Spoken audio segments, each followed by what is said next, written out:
Glória a Deus. Graça e paz, igreja. Amém? Hoje é domingo de ressurreição. Você pode dar um glória a Deus mais alto aí no seu lugar. Porque nós chegamos ao terceiro dia, o terceiro e último dia da nossa série, 3 dias que mudaram o mundo, e esse é o dia mais especial. Essa é a mensagem mais empolgante. Esse é o dia que vai nos envolver em consciência e alegria, porque o nosso Deus não está morto, Ele vive para sempre. Eu quero que você aplauda mais alto, mais forte a Jesus Cristo, que não está morto, mas está aqui entre nós, aleluia, aleluia. Chegou o tão esperado dia, o dia da ressurreição. Nós já passamos pela cruz numa sexta-feira, já conhecemos o silêncio da morte que preencheu todo o universo num sábado em que Jesus estava morto. E finalmente chegamos ao terceiro dia. O terceiro dia é o final que muda tudo. Repita comigo, o final que muda tudo. Hoje não é só mais um dia. Hoje é o dia que redefine a história da humanidade. Sexta-feira foi um dia de dor. Sábado foi um dia de silêncio. Mas o domingo é a resposta. O domingo é uma resposta. Então eu já quero te dizer, eu não vou te trazer uma mensagem para você ficar quieto. Porque nós temos uma resposta. A resposta de um Cristo vivo e ressurreto. Hoje é dia de mais do que tudo levantar a nossa voz em adoração e gratidão e glorificar um Deus que está vivo. A morte não venceu, o nosso pior inimigo foi derrotado numa cruz e Cristo está vivo. Então hoje não é um dia de choro, hoje não é um dia de lamento, hoje não é um dia de preocupação, hoje é um dia de se lembrar que Cristo está vivo. Amém! Glória a Deus, é isso. É isso. Às vezes a gente fica tão refém de situações que aconteçam na nossa vida para provocar em nós algum tipo de alegria ou de reação. Mas você quer um motivo maior do que esse? O nosso maior inimigo, que é a morte, foi derrotado na cruz. O nosso Cristo, que é o Deus que nós servimos, não está morto como tantos outros deuses e pessoas que significaram na história. O nosso Jesus está vivo. E eu preciso entender o poder da ressurreição para que eu possa me comportar bem como alguém que aceitou o sacrifício de Cristo e agora está vivo juntamente com Ele. Eu quero que você abra comigo a sua Bíblia em Lucas capítulo 24. Lucas capítulo 24, versículo 1. Lucas, capítulo 24, verso 1. Mas no primeiro dia da semana, alta madrugada. Qual é o primeiro dia da semana, gente? Domingo. Alta madrugada foram elas ao túmulo. Teve alguém que não estava quieto. Teve alguém que não estava contente com essa morte. Teve alguém que pensou, preciso fazer mais alguma coisa. Esse alguém são as mulheres. Amém, mulheres? Elas esperaram o sábado passar e elas deram um jeito, prepararam perfumes caríssimos para fazer com o corpo de Jesus o que não tinham feito numa morte decente, que é perfumar o corpo. Então, se alguém que não fica quieto diante das evidências negativas são as mulheres. Posso ouvir amém, mulheres? A gente não vai sossegar. A gente vai continuar seguindo Jesus aonde ele estiver. E elas vão para o túmulo, continua a leitura, levando os aromas que haviam preparado. E encontraram a pedra removida do sepulcro, mas ao entrarem não acharam o corpo de Jesus. Aconteceu que, perplexas a esse respeito, apareceram-lhe 2 varões com vestes resplandecentes. Estando elas possuídas de temor, baixando os olhos para o chão, eles lhes falaram: por que buscais os mortos, entre os mortos, ao que vive? Ele não está aqui, ele ressuscitou. Lembrem-se que ele vos preveniu, estando ainda na Galileia, quando ele disse: importa que o Filho do Homem seja entregue nas mãos de pecadores e seja crucificado e ressuscite no 3º dia. Então elas se lembraram das suas palavras. E voltando ao túmulo, anunciaram todas essas coisas aos 11 e a todos os mais que com eles estavam. Eram Maria Madalena, Joana e Maria, mãe de Tiago. Também os demais que estavam com elas confirmaram essas coisas aos apóstolos. Tais palavras lhes pareciam como um delírio. Não acreditaram nelas. Pedro, porém, levantou-se e correu ao sepulcro. Pedro é outro também que não fica parado, né? Levantou-se e correu ao sepulcro. E abaixando-se, nada mais viu senão os lençóis de linho. E retirou-se para casa, maravilhado do que havia acontecido. Amém. Pai, aqui está a tua palavra. Essa palavra que nos transforma. Deus, não tem nada mais poderoso do que a tua palavra. Não há nada mais poderoso, não tem nada que supera a ressurreição. Pai, imprime em nosso espírito agora revelação do poder da ressurreição. Abre os nossos olhos espirituais, ilumina os olhos do nosso entendimento. Nós queremos ter não só uma informação cognitiva, mas uma informação no nosso espírito de que o Senhor está vivo, está aqui, e o que a ressurreição causa em nós. Nós nos rendemos à autoridade da tua palavra agora, no nome de Jesus. Amém. Amém. Gente, mulheres acordaram de madrugada com os perfumes preparados e vão no túmulo, só que elas foram no endereço errado. Elas estão tão no endereço errado que os anjos já falam para elas assim: vocês estão procurando no lugar errado. Por que vocês estão procurando no meio dos mortos alguém que está vivo? O endereço de Jesus mudou.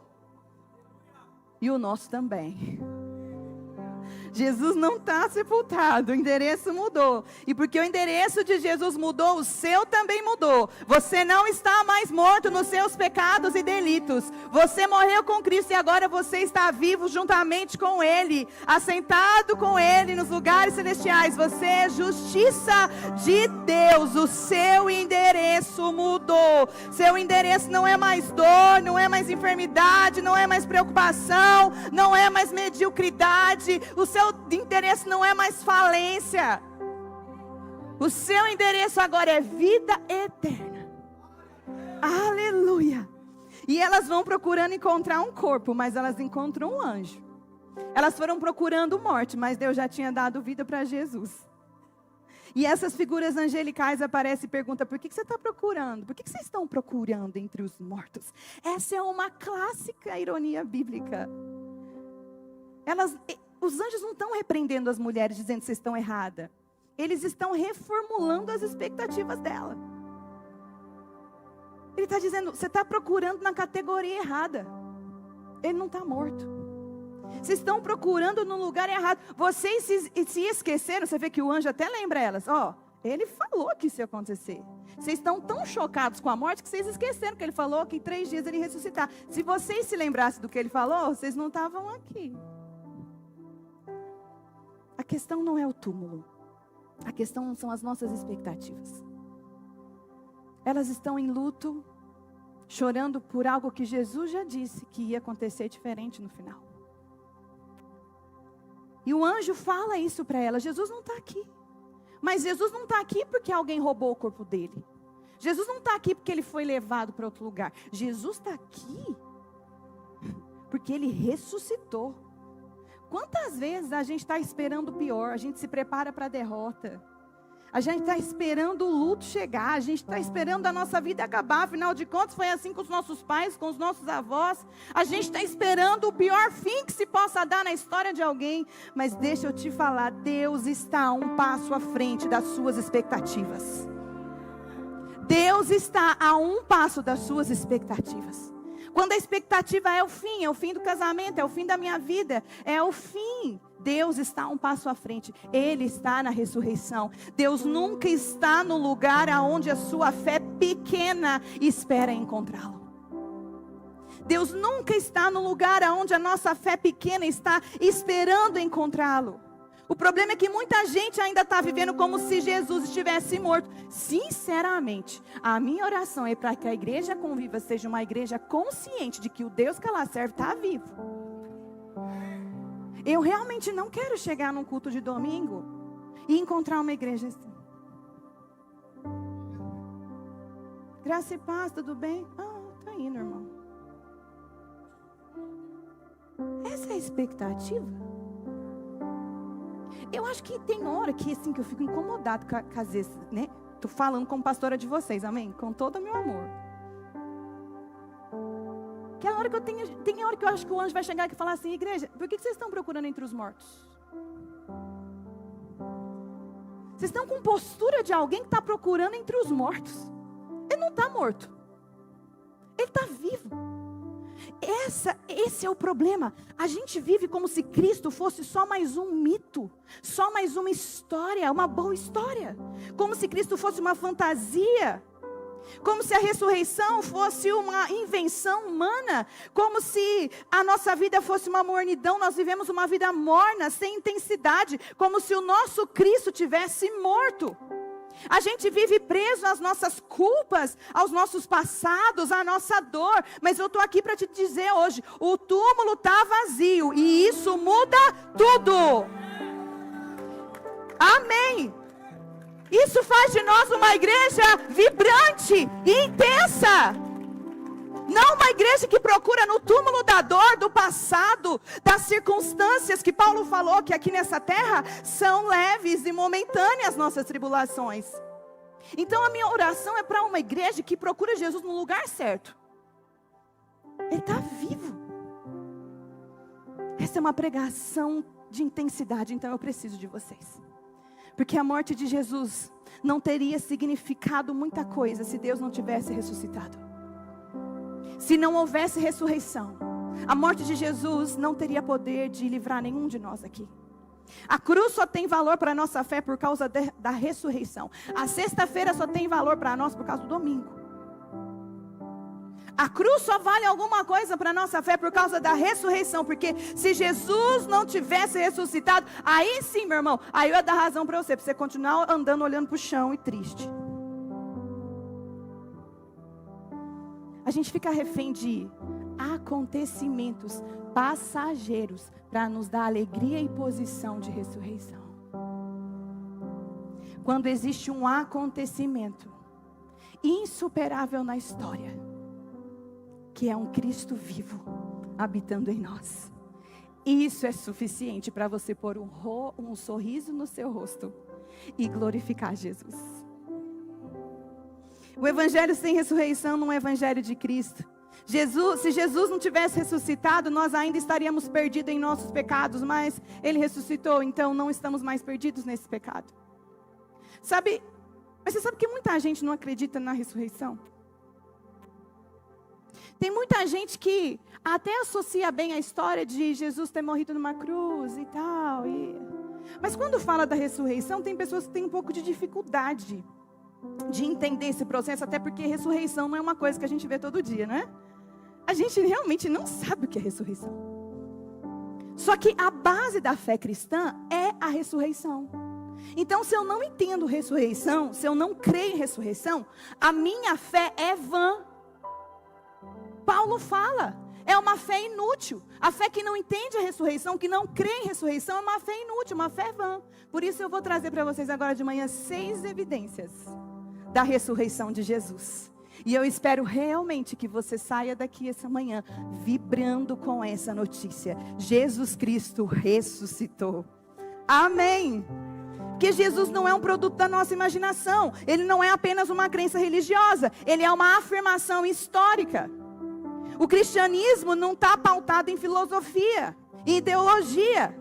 O cristianismo é sustentado por um evento. Qual evento? Jesus ressuscitou. O túmulo está vazio. Tudo que nós cremos e fazemos enquanto cristãos está fundamentado nisso. Não na morte, mas na ressurreição. Eu trouxe para vocês algumas evidências de que Jesus realmente ressuscitou. Para que se tiver alguma sombra de fé dentro de você, ela vai embora hoje, em nome de Jesus. A primeira evidência é o túmulo vazio. Amém. Obrigada por celebrar comigo. O túmulo está vazio. Isso é um fato histórico. Todos os relatos que nós temos nos 4 evangelhos, eles afirmam que o corpo não estava lá. Ninguém achou um corpo morto dentro de um túmulo. Mateus, Marcos, Lucas e João trazem essas evidências. Eu convido você a ler essa semana. Até os inimigos não negaram que o túmulo estava vazio. Eles tentaram explicar o sumiço de um corpo. Mas eles não negaram que o túmulo está vazio. Até para quem não crê. Até os romanos. Eles admitem, o túmulo está vazio. Só que eles inventaram uma história. Porque afinal de contas eles mataram Jesus porque Jesus estava alvoroçando todo o governo. Não é? Ele é o Messias, ele vem trazendo o reino de Deus. E o reino dos homens não está concordando com o reino de Deus. Qualquer semelhança é mera coincidência, né? O reino dos homens quer matar aquele que está falando do reino de Deus. E eles vão inventar uma história. Você quer ver comigo? Mateus 28:11, vai comigo. Mateus 28:11. Se alguém perto de você está sem Bíblia, empresta aí para ele. Lê junto com essa pessoa. Mateus 28, verso 11. Enquanto as mulheres estavam a caminho, alguns dos guardas dirigiram-se à cidade e contaram aos chefes dos sacerdotes tudo o que havia acontecido. Quando os chefes dos sacerdotes se reuniram com os líderes religiosos, elaboraram um plano. Os guardas saíram correndo porque eles viram que Jesus ressuscitou, eles não perceberam que o túmulo estava vazio e eles saem correndo. O que nós vamos fazer? Deram para os guardas grande soma de dinheiro, dizendo-lhes: vocês devem declarar o seguinte. Mentira aqui. Os discípulos dele vieram durante a noite e furtaram o corpo enquanto estavam dormindo. Se isso chegar aos ouvidos do governador, nós lhe daremos explicações e livraremos vocês de qualquer problema. Assim os soldados receberam o dinheiro e fizeram como tinham sido instruídos. Essa versão se divulgou entre os judeus até o dia de hoje. O que eles estão divulgando? Que os discípulos foram lá e roubaram o corpo de Jesus. O túmulo está vazio não porque ele ressuscitou, porque alguém roubou. Isso pagaram para os soldados dizendo essa história e é o que os judeus acreditam até hoje. Mas o túmulo está vazio. A morte de Jesus foi uma trama política. E a tentativa de abafar, porque como que você fala um cara que vem pregando o reino de Deus, causando um alvoroço no Império Romano? Aí de repente, o Império Romano mata ele, ele ressuscita. Acabou para o governo humano. Então o que nós temos que falar? Que ele foi roubado. Porque é uma trama política. Se houvesse um corpo, o cristianismo teria morrido em Jerusalém. Mas como não havia um corpo, como o túmulo está vazio, o cristianismo chegou em Nova Odessa. Em 2026. O cristianismo chegou nos meus filhos. E nos filhos dos meus filhos. Porque o túmulo está vazio. Segunda evidência são as testemunhas oculares desse acontecimento. Jesus não apareceu só para uma pessoa. Jesus não apareceu só para as mulheres, não só para os 11. Jesus apareceu para muitas pessoas, ele apareceu para muitos. E eu vou mostrar isso para você na Bíblia. Vá lá para 1 Coríntios comigo. 1 Coríntios capítulo 15, versículo 1. 1 Coríntios capítulo 15, a partir do verso 1. Irmãos, quero lembrá-los do evangelho que preguei a vocês, o qual receberam e no qual estão firmados. Por meio deste evangelho, vocês são salvos. Se guardarem firmemente a palavra que preguei a vocês, caso contrário, vocês têm crido em vão. Pois o que primeiramente transmiti a vocês foi o que também recebi, que Cristo morreu pelos nossos pecados, segundo as Escrituras. Foi sepultado e ressuscitou ao terceiro dia, segundo as Escrituras. O que está acontecendo aqui? Vou continuar a leitura, mas olha para mim, deixa eu te contar. Paulo não é uma testemunha ocular, porque ele não estava com Cristo. Só que Jesus aparece para ele no caminho de Damasco, inclusive ele fica cego. Ele tem uma experiência pessoal com Jesus. Depois que Paulo tem uma experiência pessoal com Jesus, ele é alguém muito famoso, muito importante para a época. Ele vai ficar 3 anos estudando sobre esse Cristo que apareceu para ele. Inclusive ele vai para Jerusalém porque ele quer encontrar Pedro, ele quer encontrar João, ele quer encontrar as testemunhas oculares. E ele senta com esses discípulos, a Bíblia fala que ele fica 15 dias só ouvindo relatos sobre esse Cristo que apareceu para ele. Então Paulo é uma fonte extremamente confiável para a história, para a sociologia, sobre a ressurreição de Cristo. Não porque ele viu Cristo ressurreto, mas porque ele estudou, aprendeu e ele está ensinando aqui para Coríntios o que ele ouviu dos apóstolos que foram testemunhas oculares desse acontecimento. Continua. Apareceu a Cefas e mais tarde aos 12. Depois disso apareceu a mais de 500 irmãos de uma só vez, a maioria dos quais ainda vive, embora alguns já tenham adormecido. Olha o que Paulo está dizendo. Não foi só para os discípulos, ele apareceu para mais de 500 pessoas. E nesse século que Paulo está escrevendo, nesse ano que Paulo está escrevendo, ele está falando assim, ó, tem gente que está vivo ainda que viu Jesus ressurreto. Ou seja, é uma evidência muito fresca da ressurreição de Cristo. Depois disso, versículo 7. Em seguida apareceu a Tiago e então a todos os apóstolos. Finalmente, como a um que nasceu fora do tempo, apareceu também a mim. Pois eu sou o menor dos apóstolos e nem sequer mereço ser chamado apóstolo, porque eu persegui a igreja de Deus. Mas pela graça de Deus eu sou o que sou, e a sua graça para comigo não foi inútil. Antes trabalhei mais do que todos eles, contudo não eu, mas a graça de Deus comigo. Portanto, quer tenha sido eu, quer tenham sido eles, é isto que nós pregamos e é nisso que vocês creram. Ora, se é pregado que Cristo ressuscitou dentre os mortos, como alguns de vocês dizem que não existe ressurreição dos mortos? Se não há ressurreição dos mortos, Cristo não ressuscitou. E se Cristo não ressuscitou, é inútil a nossa pregação, como também é inútil a fé que vocês têm. Mais do que isso, seremos considerados falsas testemunhas de Deus, pois contra ele testemunhamos que ressuscitou a Cristo dentre os mortos. Mas se os mortos não ressuscitam, ele também não ressuscitou a Cristo. Pois se os mortos não ressuscitam, então Cristo não ressuscitou. Se Cristo não ressuscitou, a fé que vocês têm é inútil. Ainda estão nos seus pecados. Nesse caso também, os que dormiram em Cristo pereceram. Se é somente para essa vida que temos a esperança em Cristo, somos os mais miseráveis de todos os homens. Se a nossa esperança em Cristo está apenas para essa vida, somos miseráveis. Contudo, de fato, Cristo ressuscitou dentre os mortos, sendo Ele as primícias dentre aqueles que dormiram. Cristo ressuscitou dentre os mortos. Testemunhas oculares foram mais de 500. Na época, qualquer um podia verificar isso. As testemunhas estavam vivas. Paulo fala, consulta, você está com dúvida? Pergunta para quem viu. Não tinha câmera fotográfica, não tinha Instagram, não tinha nada dessas coisas. Mas tinha gente que viu ele vivo e eles estavam comprovando, não uma, não duas, mais de 500. A ressurreição não aconteceu em segredo. ressurreição aconteceu em público. Aleluia. Terceira evidência da ressurreição é a transformação dos discípulos. Essa eu sou a mais apaixonada. Você consegue, estudando a história, você consegue perceber que os discípulos, eles pareciam tão tímidos, tão medrosos, tão sem noção. Às vezes eu acho que eles são sem noção.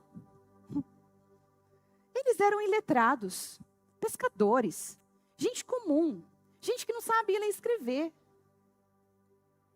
E Jesus escolhe eles, e eles parecem ser tão escondidos, parece que eles estão tão assim, tímidos. E quando Jesus morre, inclusive, Pedro nega ele 3 vezes. Aliás, todo mundo que é confundido fala assim, estava com... Não estava não. O que é isso? Eles são homens que têm medo do império. Eles são homens tímidos. Homens que têm vergonha, homens iletrados. Só que depois da ressurreição, o que acontece com eles? Eles ficam corajosos. Eles se posicionam, eles vão pregar o evangelho. Eles têm coragem de não só viver por aquilo que eles viram, mas de morrer também. As testemunhas oculares e a mudança dos discípulos, a transformação dos discípulos é para a gente evidência hoje. Porque o que transforma gente covarde em mártir? O que transforma gente covarde com coragem de morrer? Suponhamos que a história, a política inventada sobre o roubo do corpo de Jesus foi verdade. Suponhamos que você não acredite na ressurreição e você vai falar assim, não, roubaram mesmo o corpo de Jesus, tá? Por que os discípulos sustentariam o roubo do corpo? Por que os discípulos roubariam o corpo de Jesus? Para colocar num lugar e ficar adorando para sempre? Se fosse isso, estaria até hoje lá. Por que homens tão fracos para o Império Romano, tão ninguém socialmente ia querer roubar o corpo de Jesus? Eles eram covardes. Pedro negou que conhecia eles, estavam com medo. Por que eles roubariam? Para serem populares e famosos?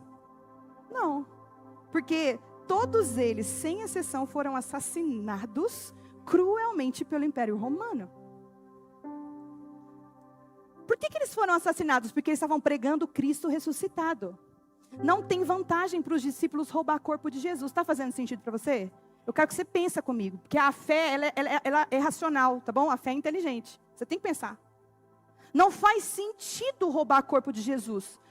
Os discípulos se tornaram corajosos após a ressurreição de Jesus, porque a ressurreição foi um fato que eles viram com os próprios olhos. E era tão verdade que eles estavam dispostos a morrerem. Quem está disposto a morrer por uma mentira? Fala para mim, gente. E não é morrer qualquer morte, não. É crucificar de cabeça para baixo, é jogar dentro de um caldeirão de óleo fervendo. Você acha que alguém tem coragem de morrer por uma história que inventou? Eu estou te dando mais uma evidência que Cristo ressuscitou. E você precisa pensar nisso para você defender a sua fé. A nossa fé não é cega. A nossa fé não é ignorante. A nossa fé é bem racional. E eu estou te dando evidências disso. Eles pregaram o evangelho sem medo de morrer. E morreram por causa disso. Todos eles pagaram um preço alto para sustentar essa mensagem. Jesus ressuscitou. Ninguém dá a vida por uma mentira. E é por isso que eu entrego a minha vida, porque eu sei que isso é verdade. E se tiver que morrer, morrerei. Mas isso que pelo que eu vou morrer, não é uma história da carochinha, é um fato. Jesus Cristo ressuscitou. E o mundo pode me odiar, mas eu vou continuar falando. Jesus Cristo está vivo e Ele é o único caminho para Deus. Eu tenho evidências. Quarta evidência: usar a mulher como testemunha. As primeiras testemunhas a chegar no túmulo de Jesus foram as mulheres. Ok, deixa eu te lembrar quem são as mulheres nessa época. Ninguém socialmente. São consideradas objetos. Elas não poderiam nem depor num sistema judicial, elas não podem ser testemunhas jurídicas. Elas não têm voz. Ninguém acredita nas mulheres, porque nesse contexto da história, as mulheres são tidas como não confiáveis. Agora, se a história de Jesus, se a história da ressurreição de Cristo fosse manipulada, você acha que eles registrariam que quem viu primeiro foi uma mulher? É a mesma coisa hoje de trazer uma evidência e perguntassem para mim, pastora, quais são as fontes dessa evidência que você está me trazendo? Ah, o meu filho de 6 anos. Ele disse que viu. Era isso que soava no ouvido daquele público, quando diziam que as mulheres viram. Era isso que soava na escrita, quando os evangelhos registram que as mulheres foram as primeiras. Elas não são confiáveis. E ninguém que quer contar uma história manipulada colocaria que mulheres foram as primeiras testemunhas. Então, eu só posso concluir que Jesus ressuscitou de fato.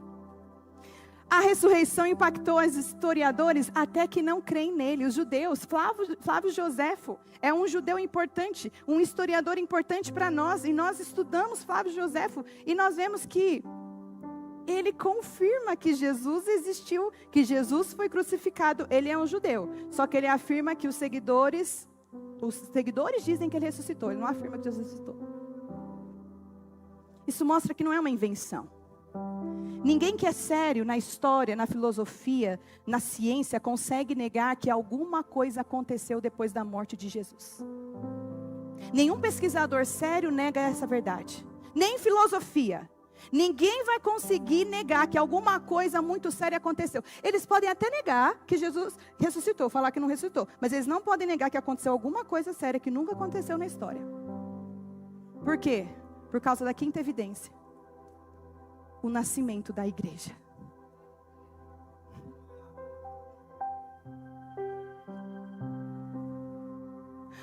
Como que um movimento milenar começa com um líder morto e seguidores com medo e se torna a maior fé do mundo?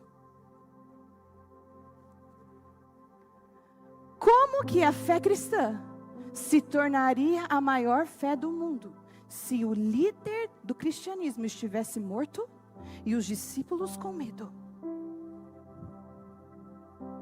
Quando nasce uma igreja, ela nasce corajosa por um fato que ela presenciou.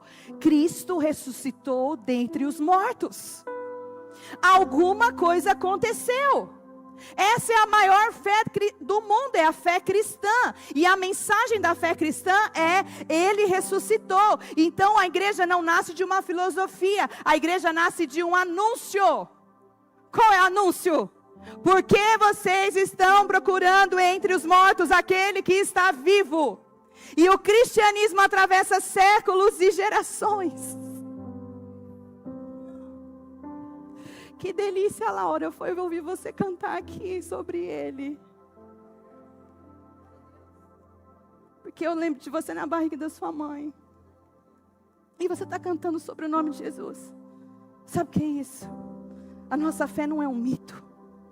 A nossa fé não é uma história. A nossa fé atravessa gerações. E muda os nossos filhos e os filhos dos nossos filhos.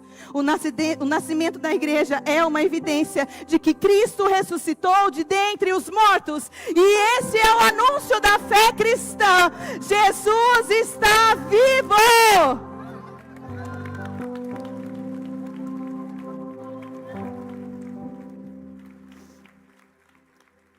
Aleluia. Sexta evidência. A mudança do dia da adoração. Você sabe que no Antigo Testamento Deus estabeleceu um dia de descanso, que é sábado. E todo o povo de Israel está guardando sábado. Sábado ninguém faz nada. Sábado é o dia do descanso. Só que os judeus adoravam no sábado. Mas os cristãos passaram a se reunir no domingo. E os cristãos fizeram do domingo o dia do Senhor Jesus. Por quê? Por que, Igreja Conviva? Porque no domingo ele ressuscitou. E ninguém muda uma tradição milenar sem um evento extraordinário. Não dá para mudar o dia do Senhor do sábado para o domingo se não tiver um evento que marca isso. Então eu estou te dando mais uma evidência.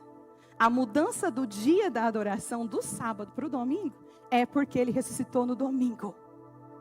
E eu não quero, em nome de Jesus, que nunca mais você encare os seus domingos da mesma forma que você encarou até aqui. Porque o domingo existe para te lembrar que Cristo ressuscitou. Então no domingo você acorda, você veste a sua melhor roupa. Você bota um sorriso no seu rosto.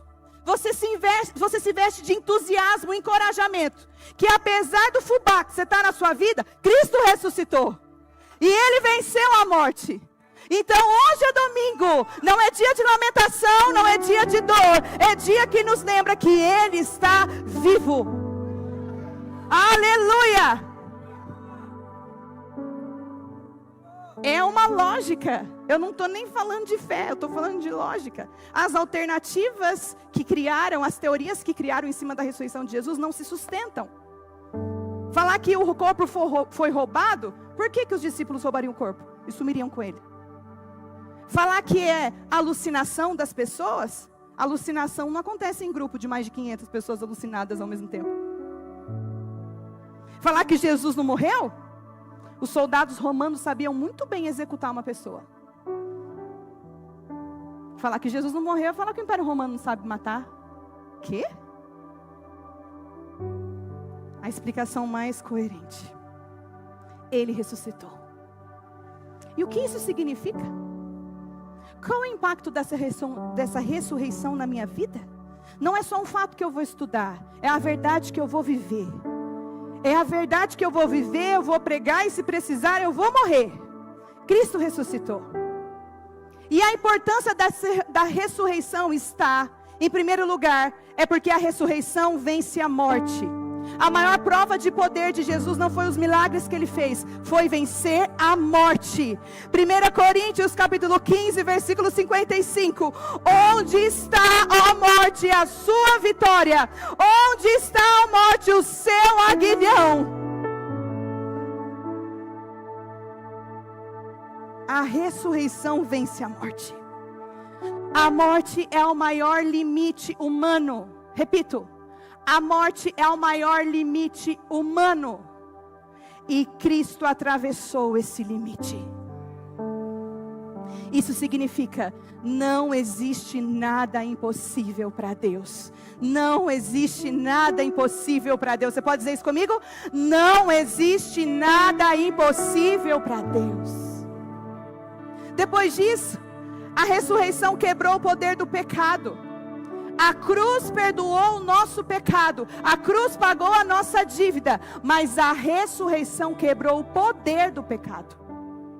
Então não só os nossos pecados foram perdoados. Agora o pecado não tem mais poder sobre nós.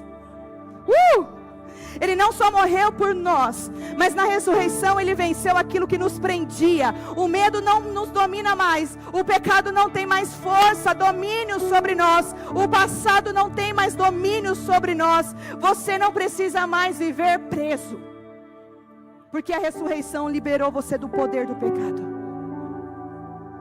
Tem muita gente que reconhece a cruz, mas não vive a ressurreição. Reconhece o perdão de Jesus na cruz, mas não reconhece o poder de Jesus para fazer com que o pecado não tenha mais domínio sobre nós. A ressurreição nos dá uma missão. Depois de ressuscitar, Jesus não olha para a gente e fala assim: agora fiquem confortáveis, relaxem, esperem eu voltar, enriqueçam, realizem seus sonhos, sejam felizes. Não. A ressurreição me dá uma missão. Muito pelo contrário. Mateus 28, 19. Vão e façam discípulos de todas as nações.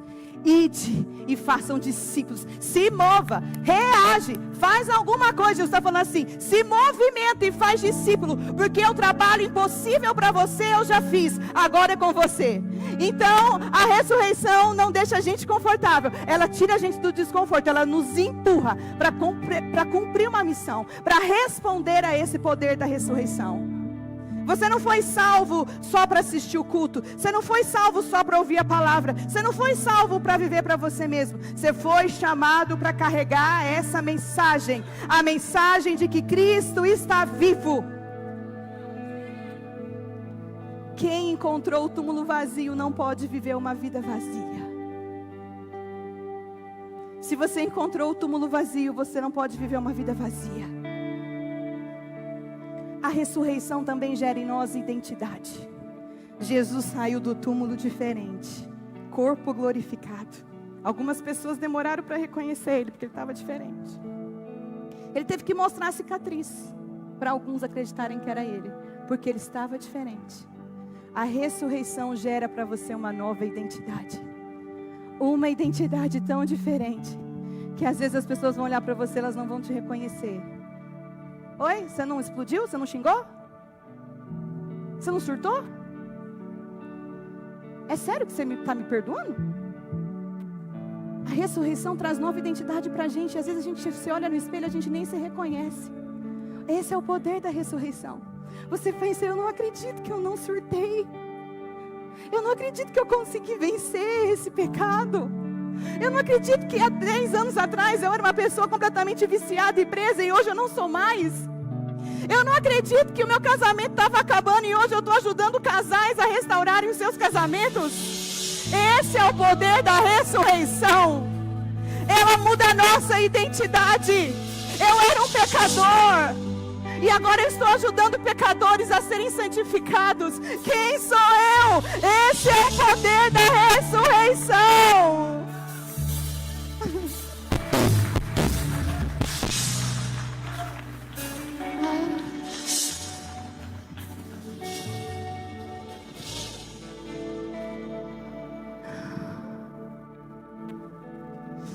Existem 3 tipos de pessoas aqui. Existem aquelas que ainda estão na dor da sexta-feira. Existem aquelas que estão no silêncio do sábado, confusos, não sabe o que é a fé cristã, não está entendendo nada desse negócio, desse barulho que a gente está fazendo. E tem aquelas pessoas que estão vivendo o domingo da ressurreição diariamente. Qual é a identidade que você assume hoje? A dor? A confusão? Ou a ressurreição? A ressurreição é a declaração dos céus que Jesus Cristo é o Senhor. A morte não derrotou, o túmulo não segurou. O Salvador ressuscitado transformou a tristeza em alegria. Ele transformou o desespero em esperança. E Ele faz isso até hoje. A ressurreição é um lembrete para a gente não praticar uma religião morta, um culto morto, um culto cheio de protocolo, um culto onde a gente só respeita as regras, um culto com cara de túmulo. A ressurreição nos lembra hoje que a gente tem que fugir dos movimentos de religiosidade, mas caminhar na luz de uma fé viva, uma fé ativa, uma fé vibrante, uma fé operante. Jesus não fica parado no cemitério das nossas expectativas. Jesus sempre está um passo à frente, nos esperando para o próximo capítulo. Jesus não ressuscitou para ficar no jardim do túmulo dando entrevista para os curiosos.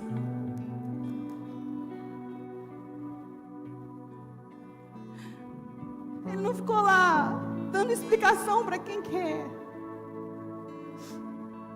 Ele foi para Galileia, para o lugar da rotina, do cotidiano, do trabalho, da vida comum.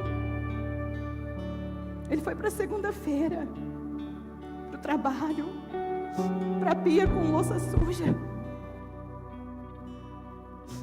Ele não ressuscitou como uma celebridade, Ele ressuscita como alguém que cumpriu o propósito. E Ele vai no cotidiano da nossa história, na nossa ida ao supermercado. Ele volta para Galileia,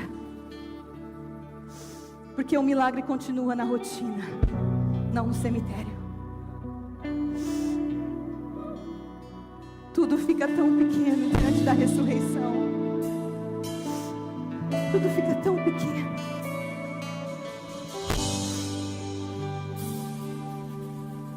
Quem experimenta o poder da ressurreição não consegue mais viver uma vida comum. Quem prova o sabor da ressurreição, quem entende o poder da ressurreição, não consegue mais viver uma vida comum. E se você não quer mais viver uma vida comum, eu tenho uma boa notícia para você. Que o mesmo Paulo que trouxe evidências para nós da ressurreição de Cristo, ele diz em Romanos capítulo 10, versículo 9: se você confessar com a sua boca que Jesus é o Senhor e crer no seu coração que Deus o ressuscitou dentre os mortos, você será salvo. Se você confessar que Cristo é o Senhor, crer no seu coração, você será salvo. Você pode fechar os seus olhos agora? Todos nós com os olhos fechados, porque eu vou te dar a oportunidade agora, a oportunidade de escolher Jesus. Se você crer no seu coração e confessar que Jesus ressuscitou dentre os mortos, você será salvo. Tem alguém aqui que gostaria de fazer isso? É só você levantar uma das suas mãos. Com esse sinal você está confessando que você crê que Cristo ressuscitou dentre os mortos e você quer viver uma vida ao lado dele. Existe alguém aqui que gostaria de receber a Cristo, o sacrifício da ressurreição? Levante uma de suas mãos e eu vou orar por você. E esse momento vai mudar tudo na sua vida. Eu vou te dar mais uma chance. Você quer confessar que Cristo ressuscitou dentre os mortos? Levante uma de suas mãos e eu vou orar por você. E Ele vai mudar a sua realidade de tristeza para alegria, de luto para a vida, de desesperança para a coragem. Alguém gostaria de se render?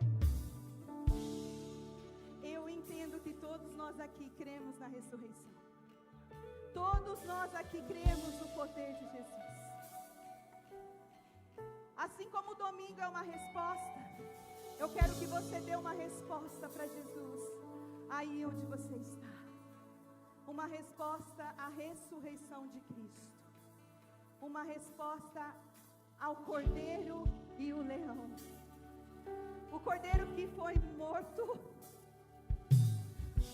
mas ressuscitou como um leão, com a autoridade de como quem governa. Esse Jesus. E esse nome é poderoso, sim. Jesus, Jesus. Aquele que morreu como um cordeiro, mas ressuscitou como um leão. Jesus.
da ressurreição é uma notícia que a gente lida como se, o São Paulo ganhou,